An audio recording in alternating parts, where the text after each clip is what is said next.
yidiko, asem yidika. Asem yidiko, asem yidika. Hinna beka. Akwesi insia. Commander 6. Kano seni etie. Ye kan seni etie. Oboni die kwan so. Ye nstro nyame mesro nipa. Ghana nkan konti. Erobia betu baabi a ose osie.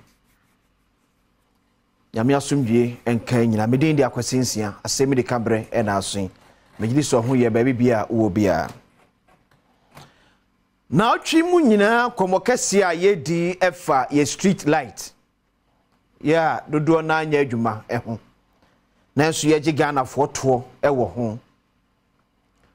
Sir from Monday ne ba nyina my kenkan the policy framework energy ministry actually afa sene ye bebo ye street light ho ebra levies audu ebeji ne de levies no ebeye ne oso obia chefa ne de ewom ne osa assemblies enya no mo de bua e maintain ye street light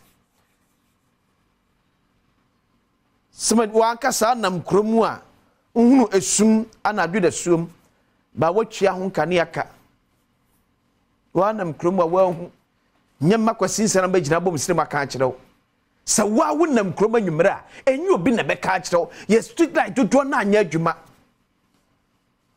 but abanya taxi yen abanya agien sem sika for street light.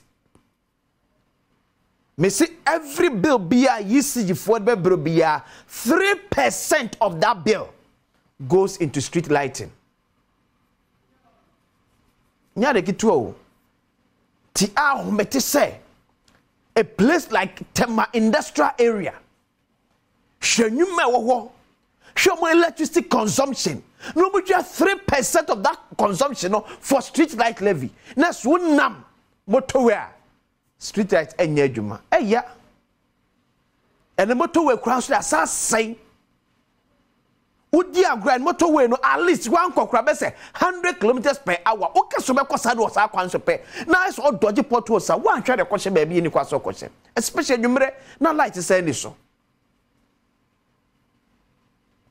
motorway na nye eka enya kura na at least ya nam so awiade a ye hunu kwan so ye kakra enya no sika mo make street light because ye chia ye kesika ye nya from street light na so me kire wo within 2 years na buy agada 273 million Ghana cedis from street light living kwa scan away and I'm not to the policy framework no eso but see policy framework nyam makosi nsa na draft yo a Ghana by Ministry of Energy and a draft here. So nti me try ne munde no August 2011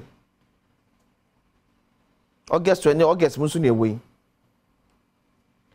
this is a policy direction and what you we mamfa enko the master plan the maintenance the operation and maintenance of street lights yeah ban anka so enye ne ekosha aban ma ne twere yo on se aban baji ensem sika no wa twere gu krata so dedede ne odis kan be yamant ye hunu ne ye ni age se no ma ya wes ye say various district assemblies in the maintain your street lights at the amount you street light nyaduma e your district assembly na onum no na sade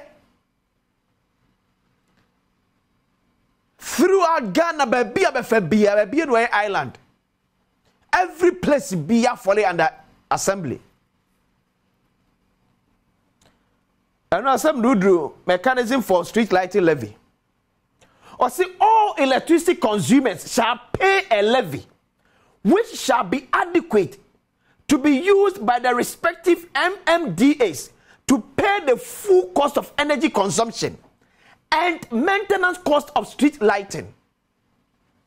So say na no na ye ne atense brada no ya ne William Boatin di komo no e no ka kire say omo yisigi fo no omo committee ni mu na omo koje ye energy na ya consuming as a result of street light no no ya kan ka aban hodum omuni mu asem obi an mu ni issue the level of the levy shall be determined by parliament at the request of the Ministry of Energy and shall include a mechanism that would automatically adjust the level of the levy in line with changes in electricity tariffs.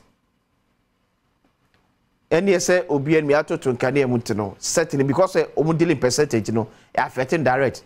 Say ne to nkania bomu na say na uchi 100 Ghana na akotwa 200 Ghana o street light levy no ebe cost because we charge per quantum a figure a percentage. You say 3% of your energy consumption.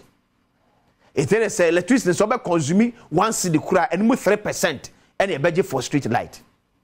Tiano de ewo honum once ebe to nkade abon bia no yeso de ekoso et yatum de atua yatum de atua and na me ka to say ahometi wo mu say se esimi ntua me nkane aka yi CG for the police for be de akira ba mfie se betwa me nkane mu o se me sori de tie omo a yesi ma sori de tie an officer of the law but ma tua me nkane aka tua for street light enya aduma. And now some sure the confusion so and Napone Greater Accra Regional Minister so create Monday no. When Napo is telling us say it is not the duty of Ministry of Energy to maintain street light. Now the Greater Accra Regional Minister and quote so catch say Napo Ashagana for but say Energy Ministry will maintain and fix street light. But the policy framework in there simple that one of them say MMDS. Energy Ministry in so free mu a enye die because makato say kankane a ho asem a mu wom enu asem draw attention of local government minister honorable na kwakubotwe e say ade a mudi di Ghana fo no a homete a konfoshe street light levy no say yisi for do but let's say yisi for am say akra do muka oh street light levy brother nyame aban die ye ya didi sika no say mo yen say common fund no. Yes, you 5% in farmer the various assemblies. Sikanaba, yes, 1 cedi kwa remember, chemu 5% as common fund. Nene so akem. Sa na mati to say street light level kwano. Energy consumption yisi for part kwa wo kwano and so bi akem. Sikana way, ora ken ofrata. Away. Yes, when you ho ansa na sebi, abaye ni aba no ho so ana. And aban sisi Ghana for. And say be aban ebu Ghana for kwasia. Ade. Eto be so no akas wontua ne nkane aka. Aba be kira tum. Tibamne ne ye kiri tum aban ye ne dai. So ati mi sika so ba man nkane a nkane ne ma. Ah, ade. Obi anfe ho. Because on oba motoke di nanim sa no betwam de akọ ti traffic abedi mo portals abomo enye nasem nan me se de bia unya bra tie nkomo a Archbishop Nicholas Duncan Williams and the Adom chiri ediye leadership crisis and atwa be mine the quality of governance in our country are dropping. Obia nyu obia ho pesemi kuminya na atede asim beredi akwasensia ye de pense beto as ba quickly me head of news and current affairs Emma Adom brands ebetwen ko se aka chem se Saturday bia ide sukodo ebrel me na we de na wo no hwe we e ba sie